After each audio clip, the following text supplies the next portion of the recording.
digits of a three-digit number are reversed, the number is 297 more than the original number. What's the largest possible value of the original number? So a hint to this problem is to consider the digits individually. The reason for this is that we see that the digits are reversed.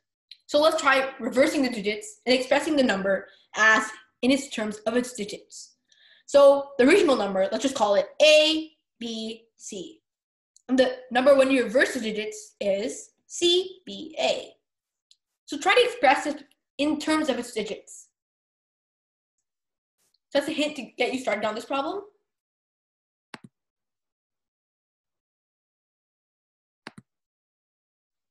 Okay, so try to solve this problem on your own for a couple more. Actually, let's just move on then because we're running out of time already. So ABC is equal to 100A plus 10B plus C. CBA is 100C plus 10B plus A. And we're given that when we subtract this number from this number, we get 297. So when we subtract this number here, we get, so let's look at the B terms. The B terms will just cancel since there's 10B on both sides. And 100C minus 1C is 99C.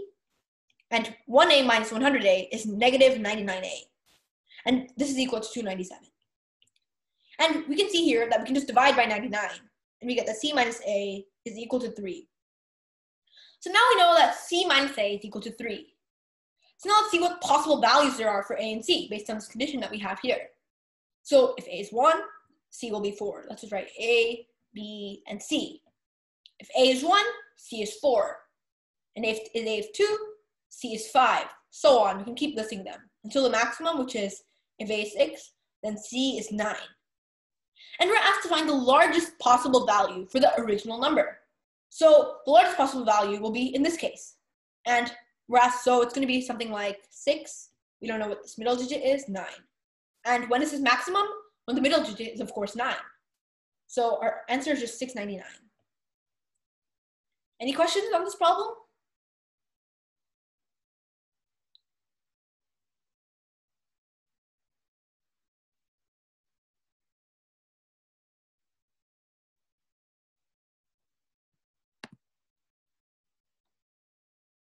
Okay, then let's move on to the next problem. Let's move on to homework review.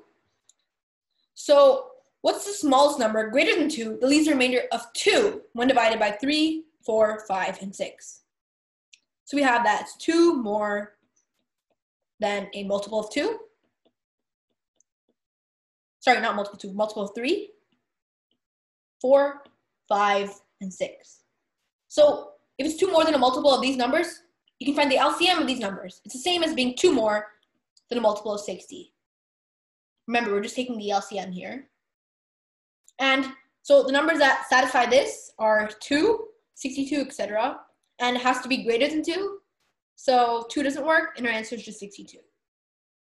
Let's move on to the next problem now.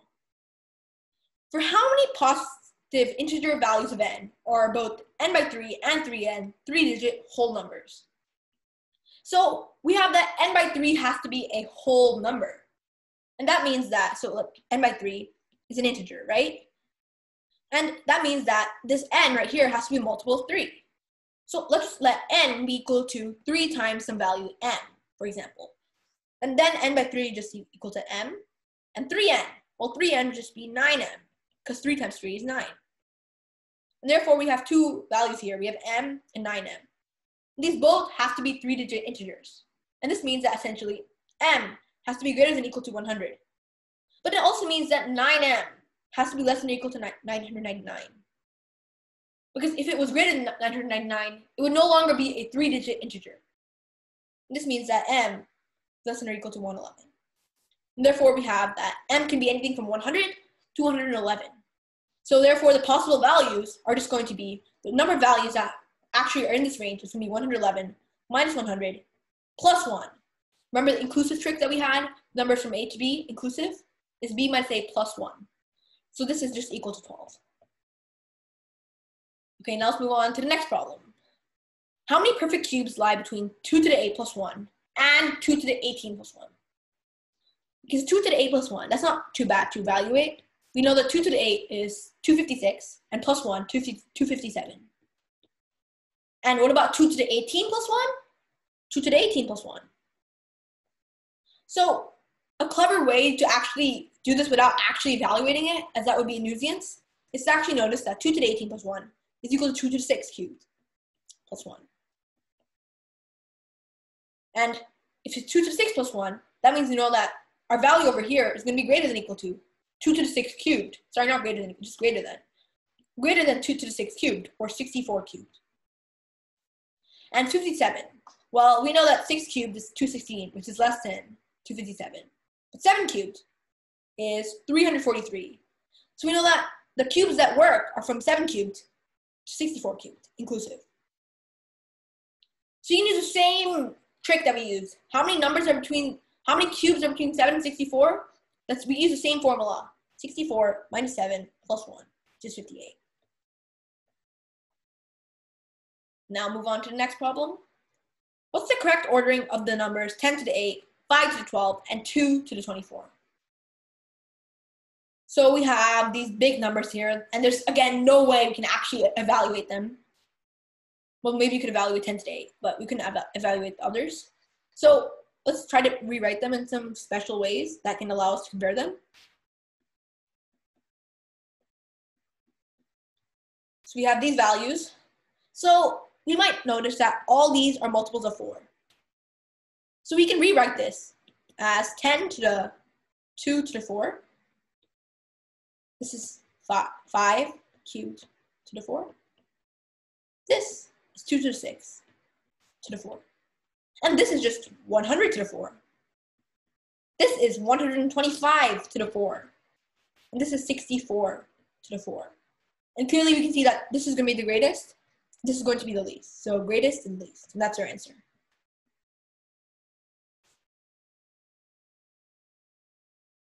Let's move on then. How many digits are in the product 4 to the 5 times 5 to the 10? So let's prime factorize this number here. So we have 4 to the 5 times 5 to the 10 is equal to 2 squared, because that's what 4 is, to the 5, times 5 to the 10, which is 2 to the 10, times 5 to the 10, which is 10 to the 10. And this is just 1 with 10 zeros.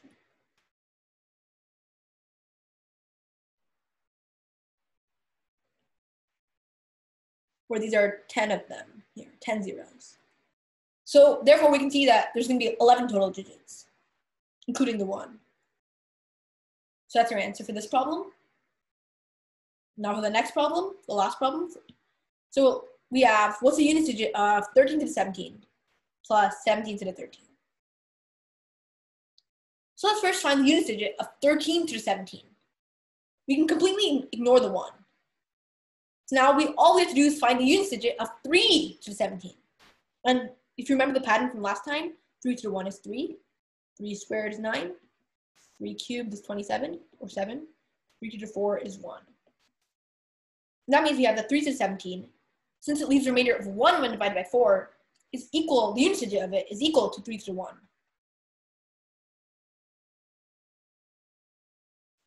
So we have 3 to the 17 equal to 3 to the 1, the unit digit. So the unit digit of 3 to the 17 is 3. Okay, now what about 17 to the 13? Well, we know that 7 to the 13, we can ignore this again. 7 to 1 is 7. 7 squared is 9. 7 cubed is, well, just 9 times 7 is 3. 7 to the 4 is 1. And we can see that 7 to the 13 is going to be the same as, well, we know 13 leaves a remainder of, if you divide it by 4, 13 leaves a remainder of 1. So 7 to the 13 is equivalent to 7 to the 1, which is 7. So now we just add the unit digits, and we get 3 plus 7 equal to 10. So our final answer is 0, since we're asked to find the unit digit. Any questions on any of the homework problems?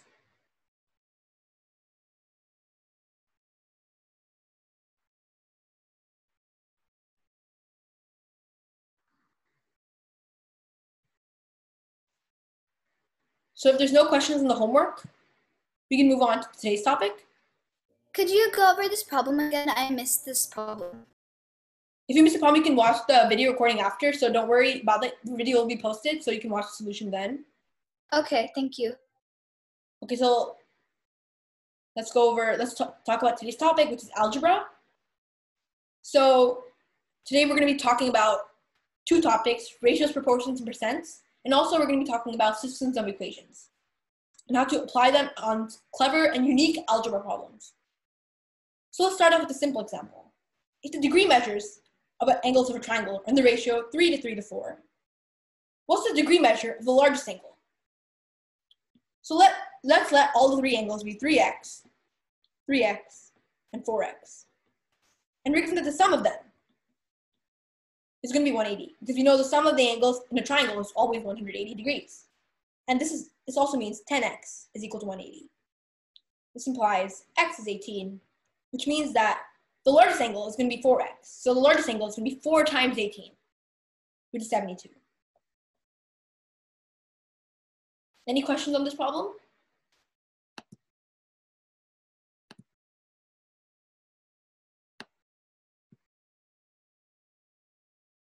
So now we're going to be going over some more complicated examples that use a similar or the same technique. So let's try this problem here. There are 270 students at Colfax Middle School, where the ratio of boys to girls is 5 to 4. There are 180 students at Winthrop Middle School, where the ratio of boys to girls is 4 to 5. The two schools hold a dance where all the students from both schools attend. What fraction of students at the dance are girls? So let's find how many girls come from each school, and then we'll just find the total. So from the first school, there's going to be 270 total students. And how many of them are going to be girls? Well, we know the ratio is 5 to 4. So it's going to be 4/9 of them that are actually going to be girls out of the 270 students. And this is 120. And now from the second school, well, 180 is the total number of students, and 5/9 of them are girls. So times 5/9. And this is going to be equal to 100. Since 180 divided by 9 is 20, and 20 times 5 is 100. And the total number of girls from both schools is 220. And the total number of students from both schools is 450. And this means our answer is 22 over 45. Any questions on this problem?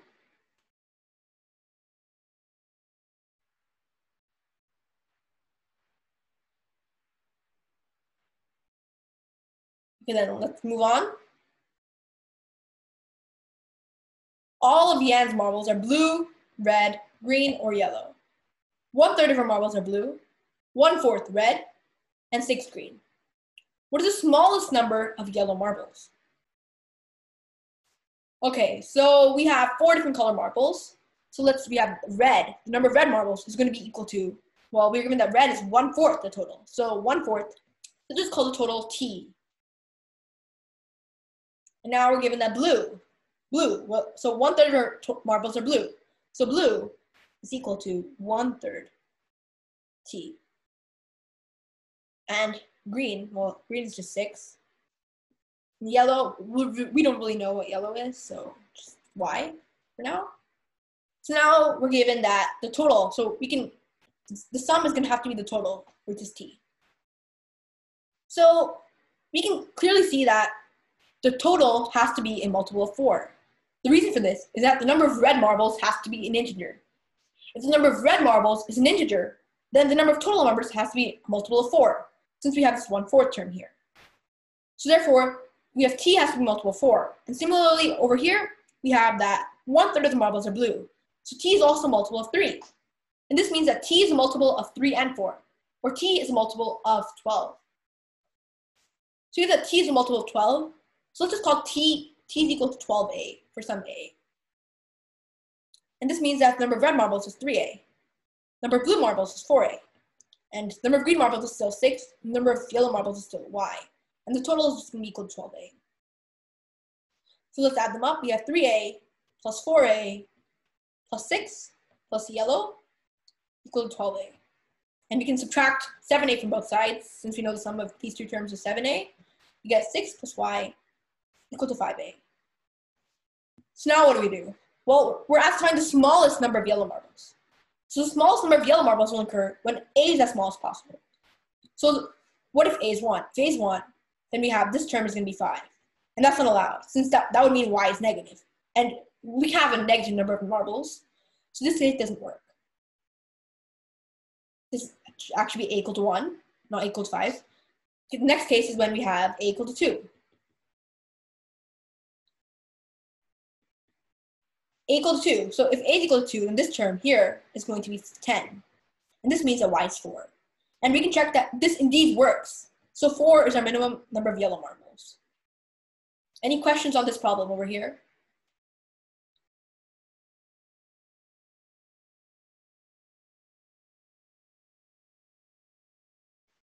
If there are no questions, I'll move on to the next problem.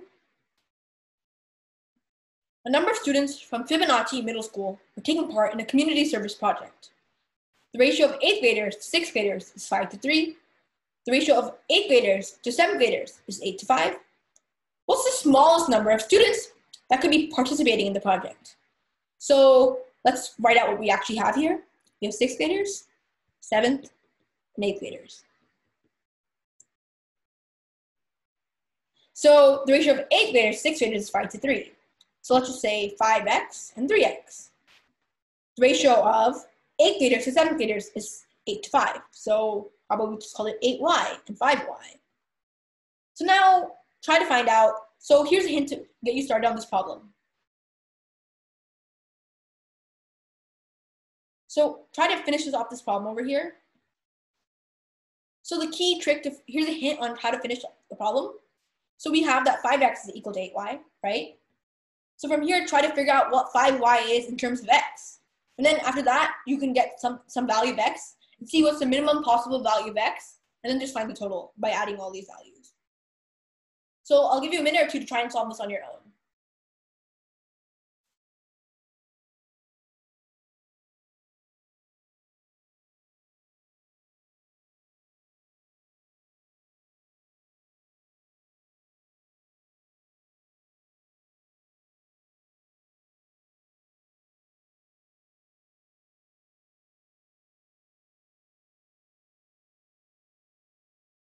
So I'll give one more hint now.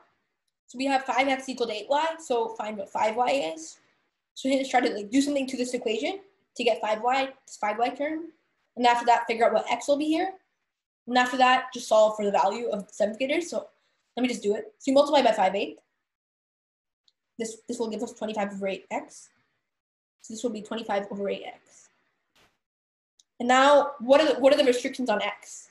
Well, the number of 7th graders has to be an integer. So what does that mean for x?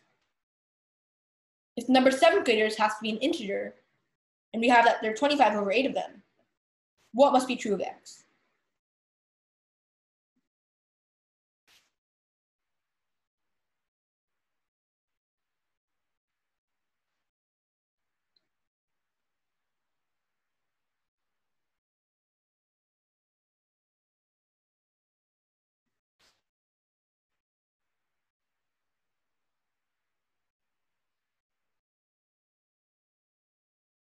So this basically means that x has to be a multiple of 8. So the possible values for x are 8, 16, etc. We're asked to find the smallest number of students that could be participating. So we're asked to find the smallest number of students that are participating. So, okay, then what does that mean? Well, that means that smallest, so it's going to be 8. So if x is equal to 8, there's going to be 25 7th graders, 24 6th graders, and 8 times 5, which is 40 8th graders. Now we just add them up, and we get 89. So that's our final answer for this problem. Any questions?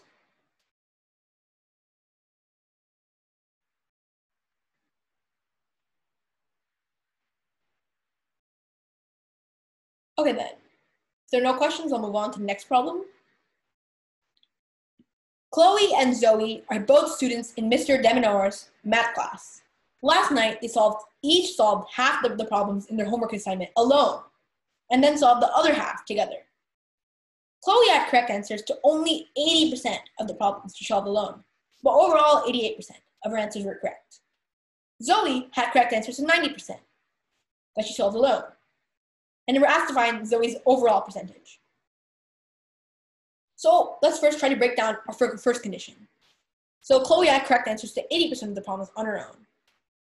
And then some percentage, So we know that Chloe and Zoe they both probably got some percentage of problems correct together.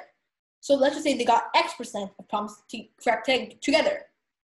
And then this will be divided by 2 in order to find Chloe's average percent. This is 88. And we can just multiply by 2 on both sides. We get 80 plus X equals 176. And this means X is 96. And now all we have to do is find Zoe's overall percentage. We know Zoe got 96 with Chloe and 90 by herself. So we find the average again. And remember that we're doing the average because they solved half of their problems together and half of their problems by themselves. So this will give 93. So 93 is Zoe's overall percentage. Any questions?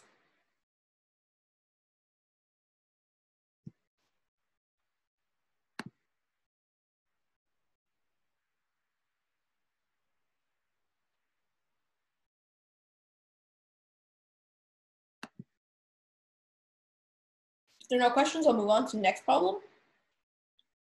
Gilda has a bag of marbles. She gives 20% of them to her friend Pedro.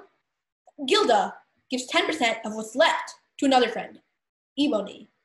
Finally, Gilda gives 25% of what's now left in the bag to her brother Jimmy. What percentage of her original bag of marbles does Gilda have left for herself? So originally, let's just say she has M marbles. And then she gives 20% of them away. So she gives 20% away, so she has 80% of them left. Because 100 minus 20 is 80. And similarly, since she gives 10% of the way again, she gives 90% of what's left again. And similarly, 100 minus 25 is 75%. So she gives 75% at this stage. And then we get some value here. And we're asked to find what percentage. So what percent of this is this? So what is this value, the thing I marked here? So it's going to be M times 80%, which is 8/10, times 90%, which is 9/10, times 75%, which is 3/4. And this will simplify to 4/5. And fours, these will cancel, some terms will cancel here. This gives M times 27 over 50. And we're asked to find the ratio of this to M. So it's just going to be M times 27 over 50 divided by M. And the m's will cancel, of course. And this gives us 27 over 50, which is 54%. So 54 is our answer to this problem. Any questions?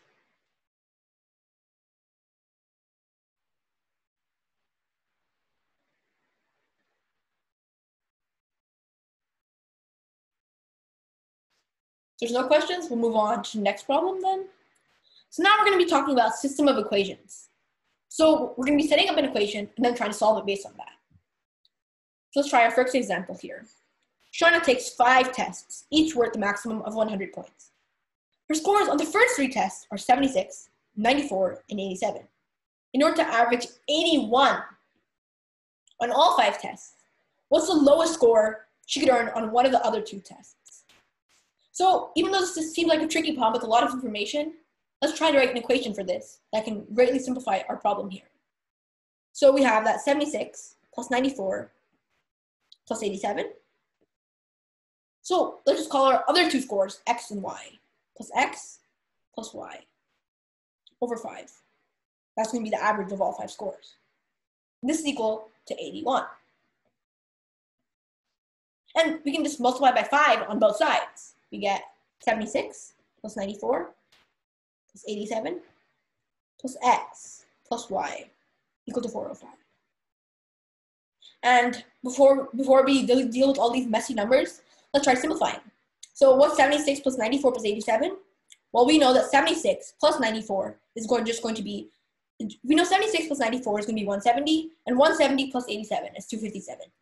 So we have that 257 plus x plus y equal to 405. And this means x plus y, which is going to be 405 minus 257. And what's 405 minus 257? Well, we can easily evaluate this to be 148. And we're asked to find the lowest score she can earn on any one of those 2 tests. So what's the lowest score she can earn on any one of those 2 tests? So the lowest on any one of these tests, X and Y, will be there when the maximum, which is 100 points, is on other tests. So if she scores 100 on one of these tests, the lowest she could possibly earn on the second test will just be 48.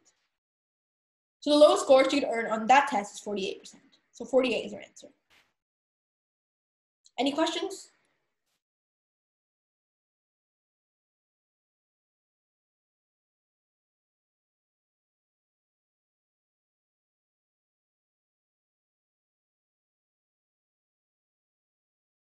If there are no questions, I'll move on.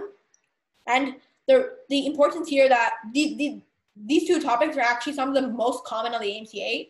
And the good part about these topics is that once you're familiar with them, once you're good at them, the problems on the AMCA become pretty easy. So that's why this topic is really important if you get good at it, because then the problems are going to be pretty straightforward and easy for you to solve. So let's move on then.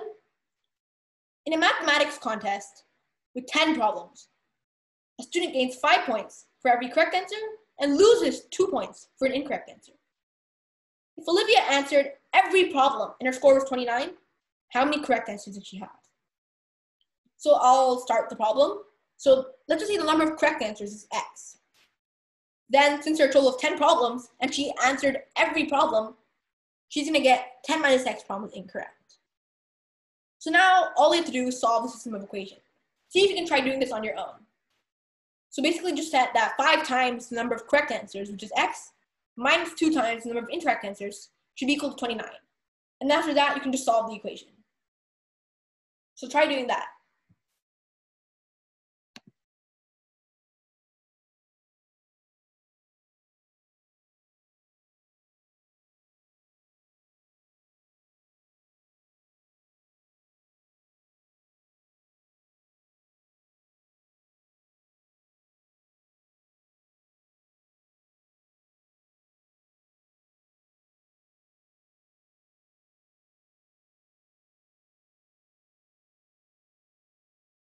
And try to send your PMs to Solo Rati, because if you send the PMs to iPad, I won't be able to see it.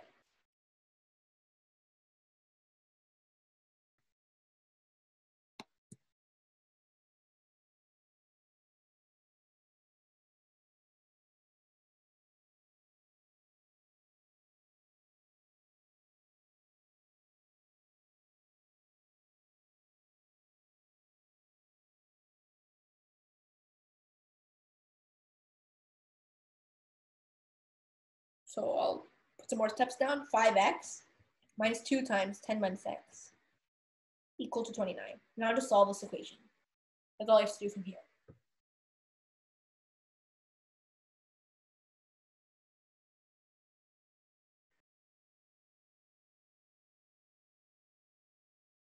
I'll expand it. 5x minus 20 minus 2x. This is equal to 29. And this means 7x minus 20 is 29. And this means that 7x is 49 and x is 7. So she has 7 correct answers. Any questions? So the key idea here was seeing that, okay, let's just let the correct answers be x, and then incorrect answers would be just 10 minus x. Now we just have a straightforward one variable equation that we can easily solve.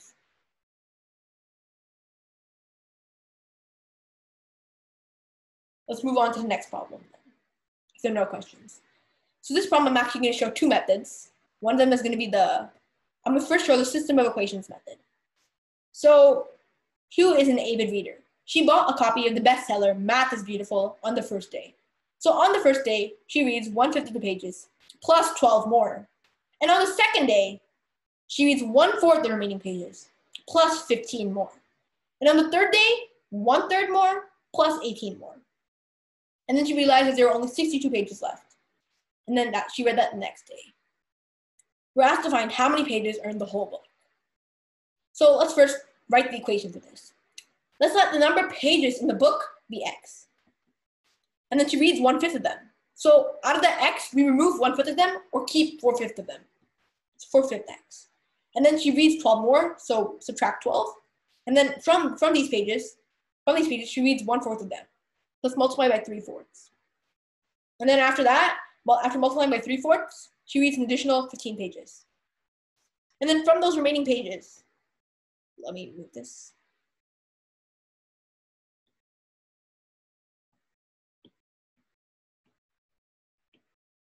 So from those remaining pages, now she reads 2/3 of them. And then plus 18 more. So minus 18, because she reads 18 more.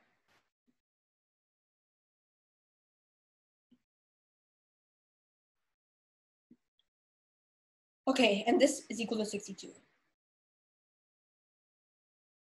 Okay, so we could very easily solve this. It's not that hard, except it would be a little bit bashy and it would take some time. So if you want to solve this, you can try to solve it on your own. But now I'm going to show a quicker solution to this problem.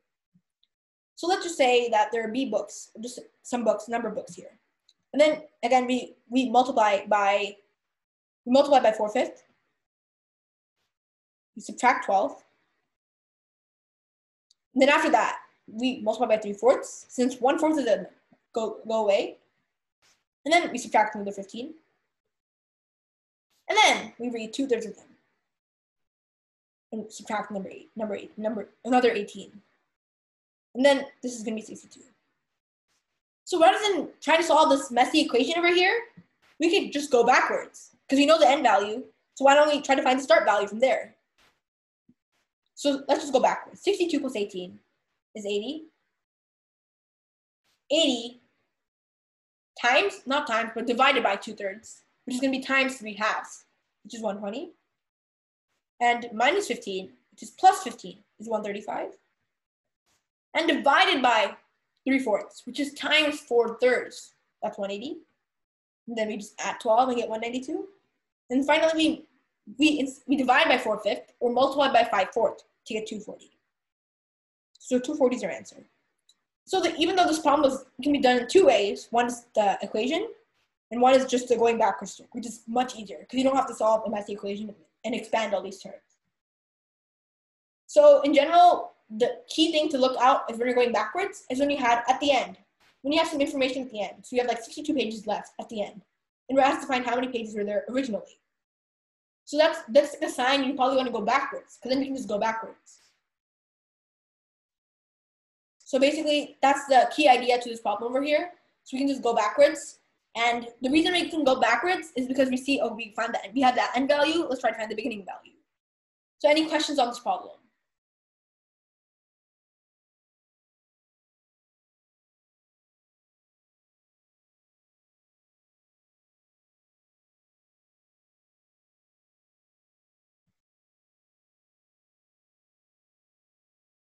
If there are no questions, then I'll move on. So before the district play, the Unicorns had won 45% of their basketball games. During the district play, they won 6 more games and lost 2 more. And to finish the season, they won half their games. How many games did the Unicorns play in all? So we see that they won 45% of their games. So that means they won 9 over 20 of their games. And so let's just call the number of games they won 9x, the number of games the total games that they played originally before district play, 20x. And then in district play, they played 6 more games. And then they played a total of 8 more games. And remember that this is going to be equal to half, the ratio of wins to total games. So try solving this problem on your own. And I'll just give a hint. Just first cross multiply to get rid of the fractions. And after that, just becomes a simple one variable equation, which you should be able to solve.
Okay, then let's resume.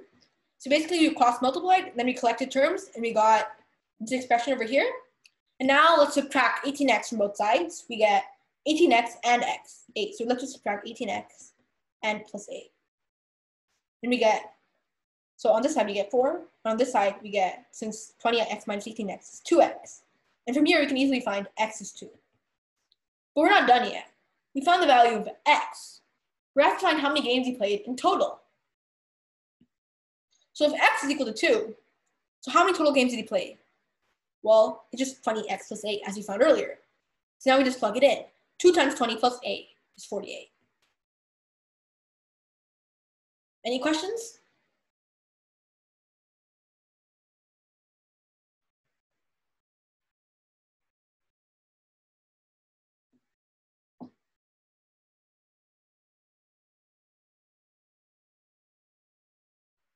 If there are no questions, let's move on.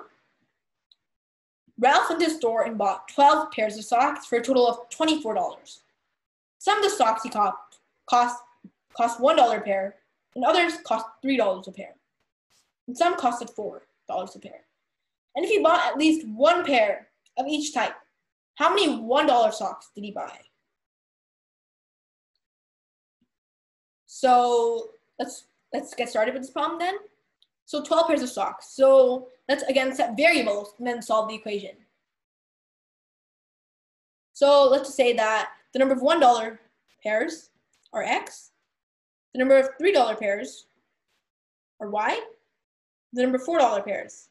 Well, we could set it to be equal to z, but instead of introducing a new variable and making our things more complicated, let's just let it be 12 minus x minus y. Because we know that there are a total of 12 pairs of socks. So now we didn't have to actually introduce a new variable. So now we have these three values for $1, $3, and $4. So let's use our equation that we have. We have that 12 pairs of socks that evaluated to $24. So let's just say that we have x times $1 plus y times $3 plus 12 minus x minus y times $4. This is equal to 24. And we can simplify this expression. We get x plus 3y plus, can expand that out, 48 minus 4x minus 4y. And this means this is also equal to 48. Well, we can collect x terms minus 3x, and then we can collect y terms minus y. This is equal to 24. So now what do? Now add 3x plus y to both sides. We get 48 equal to 24 plus 3x plus y. And this means we can subtract 24 from both sides. We get 24 equal to 3x plus y. So now we have this equation here. So we eliminated all our information into just this one equation. So now what can we do? So now, even though it seems that we have two variables and only one equation, there's some other info in the problem that we didn't quite use yet. Firstly, we're given that he bought integer numbers of pairs. So like these x and y can't be decimals. So we already know that. And we're also given that x and y have to be greater than 1. So now it really seems like we only have very few solutions. So let's just try listing them all out. Or at least figuring out which ones work.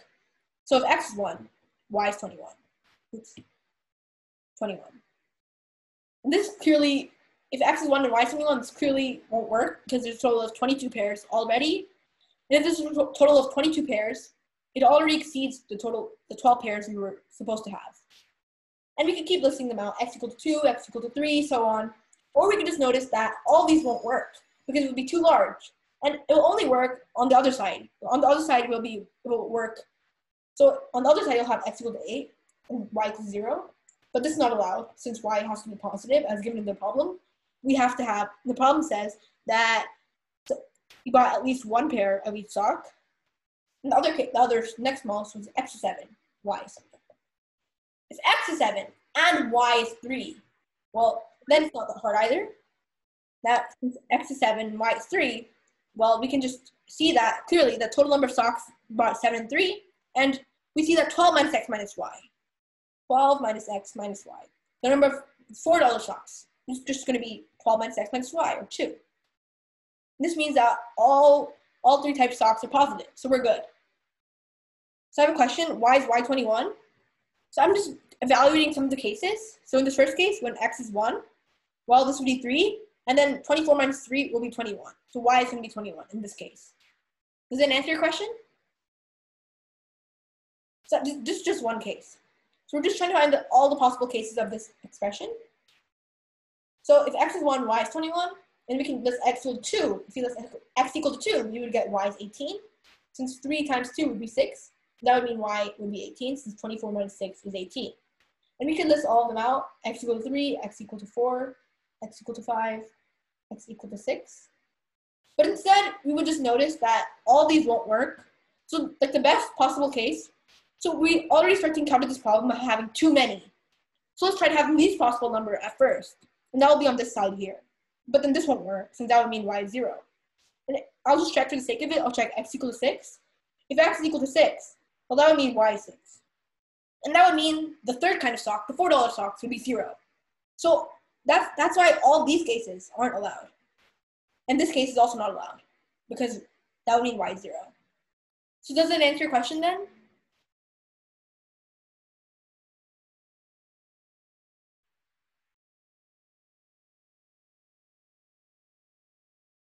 So, okay, then I'll just move on. So x is equal to 7.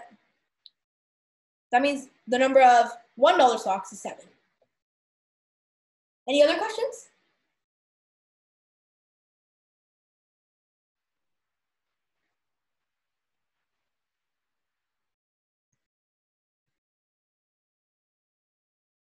So remember, the idea here was just, we could, if you didn't really know how to do this, it wouldn't be that bad. We could just list all 8 possibilities, and then we could find that this would be the only one that works. So if you're in doubt, just list all the possibilities, since there really aren't that many. But a quick way to do this without actually listing all these out would just be to realize that x equals 7, y equals 3 works.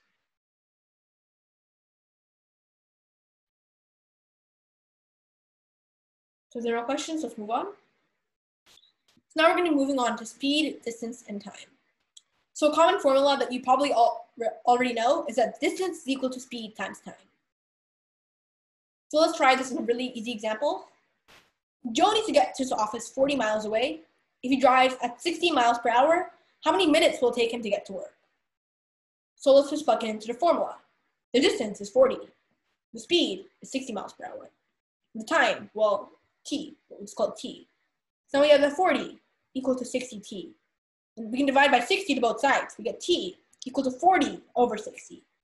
And 40 over 60, zeros cancel, is 2/3. So t is 2/3. But wait, we're not done yet. 2/3 hours. We're asked to find the number of minutes. So 2/3 hours is equal to, so multiply by 60. We have 2/3 hours.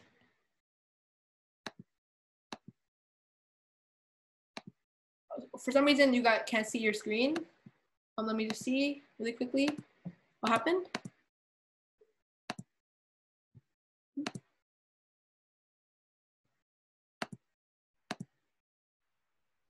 Oh, maybe some reason it got disconnected for some reason, probably. Probably just left leading because of some issues, so I'll share again.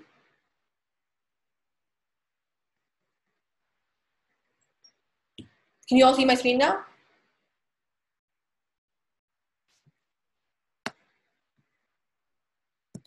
Can you see my screen now, all of you? Okay, if you can see my screen, I'll continue. So even though it's 2/3 hours, we multiply by 60 because we're asked to find the number of minutes. This because it's 40 minutes. So a very common mistake on these problems is confusing your units, putting hours instead of minutes, etc. So here's a trick to avoid all of those confusions. So in general, when you're doing these kinds of problems, speed, time, and distance, the units we typically use are miles, hours, miles, and hours. And yeah, that's it. So make sure all of the units are in miles per hour, because this is like a very easy thing to make a mistake on and silly. So make sure you don't remember that. Make sure you remember what the question is asking for, what unit it's asking for. So remember to do that, and don't make sure not to make this mistake. So now we'll move on. Are there any questions on this?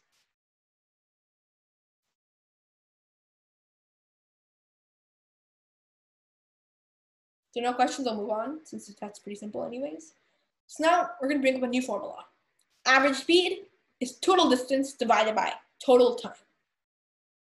So here's a very common problem, and this again has a very common mistake again. So Joe drives at a speed of 30 miles per hour. He also drives for 60 miles. He also drives at 45 miles, 15 miles. Find the average speed. So a very common mistake, like that many people do, is they do, okay, 30 plus 45 divided by 2. And this gives them 75 over 2, or 37.5. This is a common mistake, because they just take, okay, speed, let's take the average of the speeds. But the reason this is wrong is that we're going at different speeds. We're going for each of those speeds at different times. So the correct way to do this is use the formula. So make sure, remember not to confuse average speed as just the average of the two speeds. We have to actually use this formula to find the total distance and find the total time. So what's the total distance in this case? He goes for 60 miles in the beginning, and he goes for 15 miles later. And what's the total time? So for the first segment, we can again use distance equal to speed times time. So for the first segment, he goes 60 miles is equal to the speed is 30 miles per hour times whatever time it takes, and that time is clearly 2. So 2 hours for the first segment. And for the second part, we have that 15 miles equal to 45, which is the speed, times t. And we divide by 45 to both sides to get t equal to 15 over 45, which is 1/3. So 2 plus 1/3. And this is equal to 75 over 7/3, which is 225 over 7. So the average speed is 225 over 7, not just 75 over 2. So remember that average speed is not the average of the speeds, and actually this formula here. Any questions on this?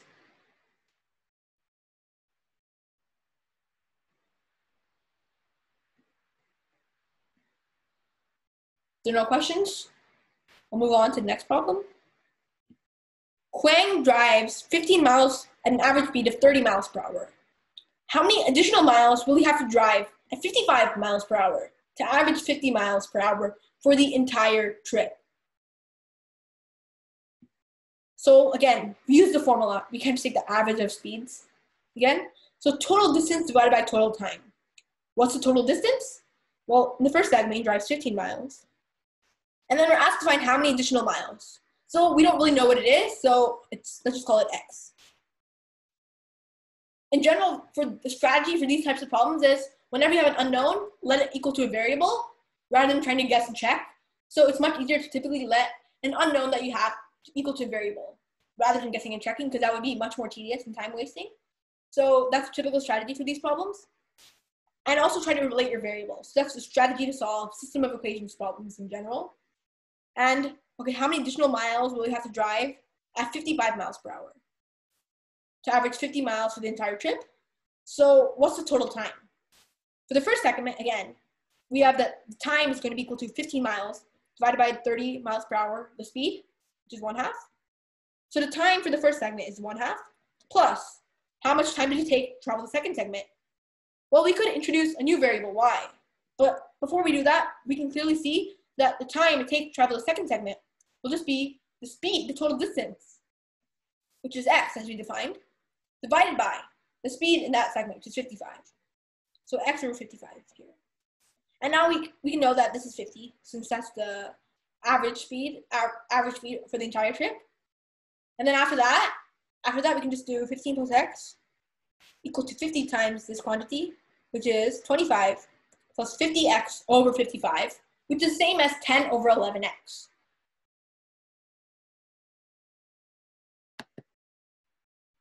So then we would have 1 over 11x equal to 10. Since we subtract 15 and 10 over 11x from both sides.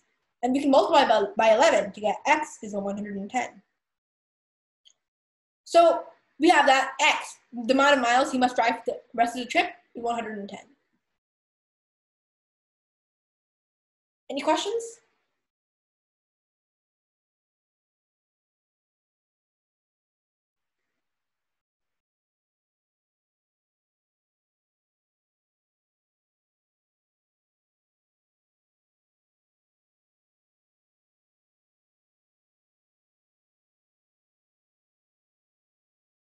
So no questions, I'll move on.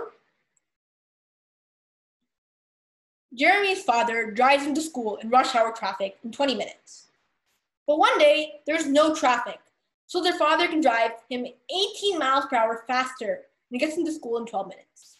How far in miles is it to school?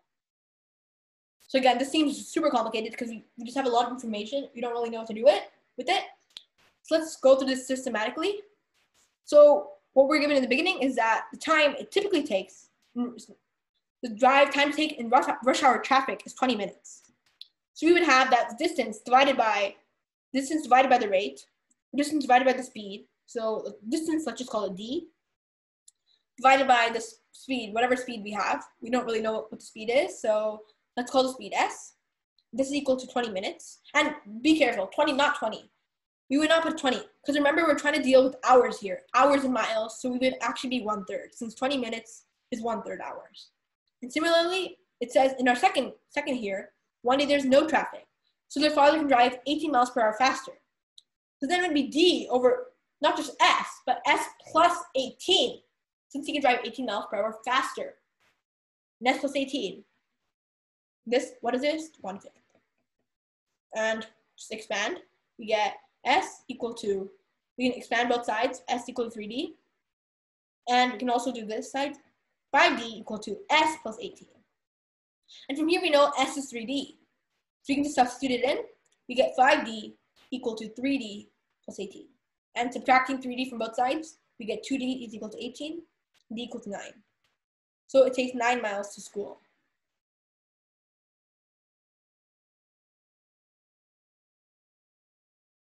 Any questions?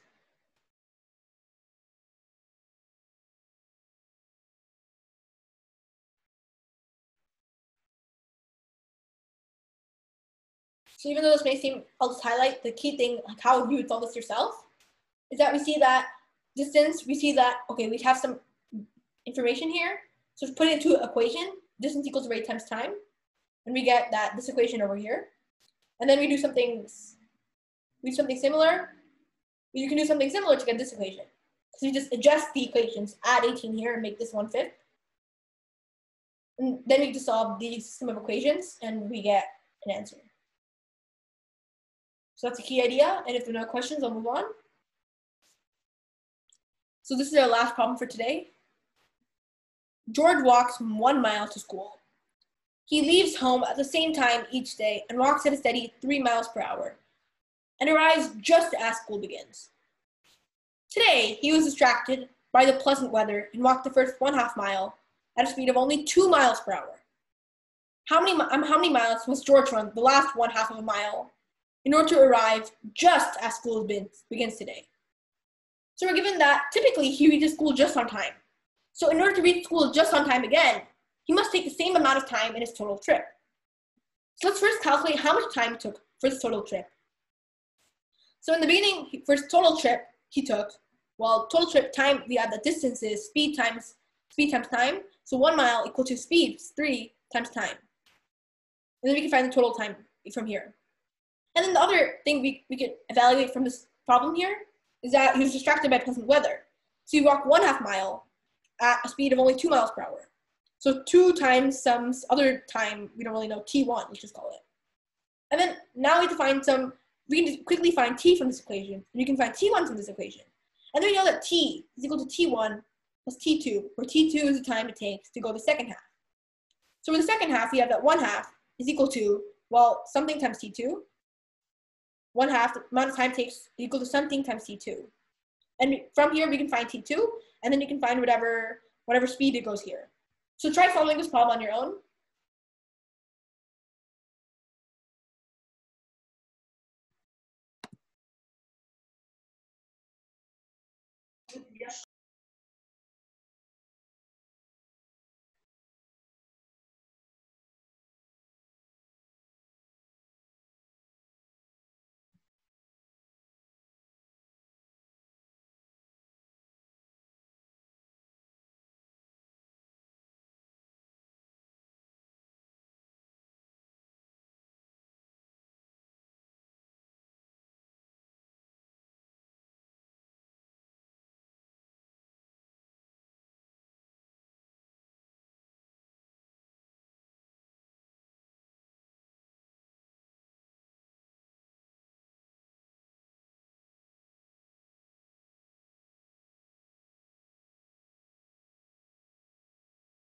So from here we find t is a third, of course.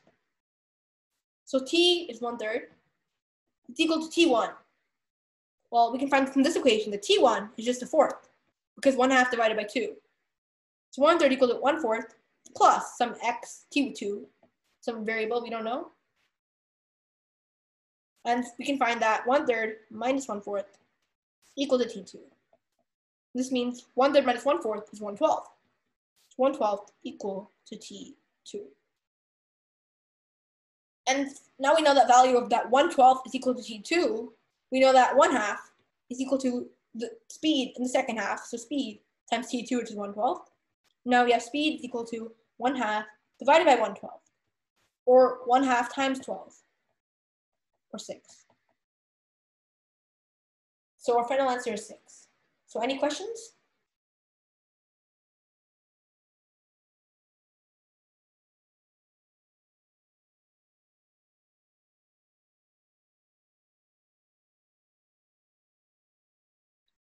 Okay, so now that's it for this class.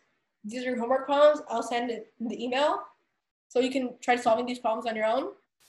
And any final questions before we end today's class?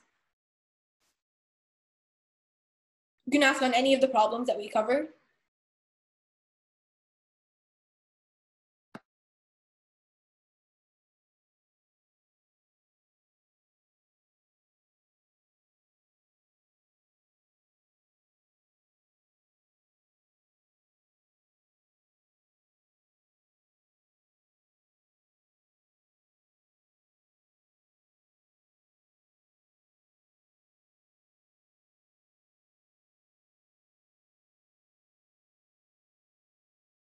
Feedback form I just sent in the link, so please all try to fill it out, and maybe in order to have more classes, and also feedback about the first 6 classes that already happened.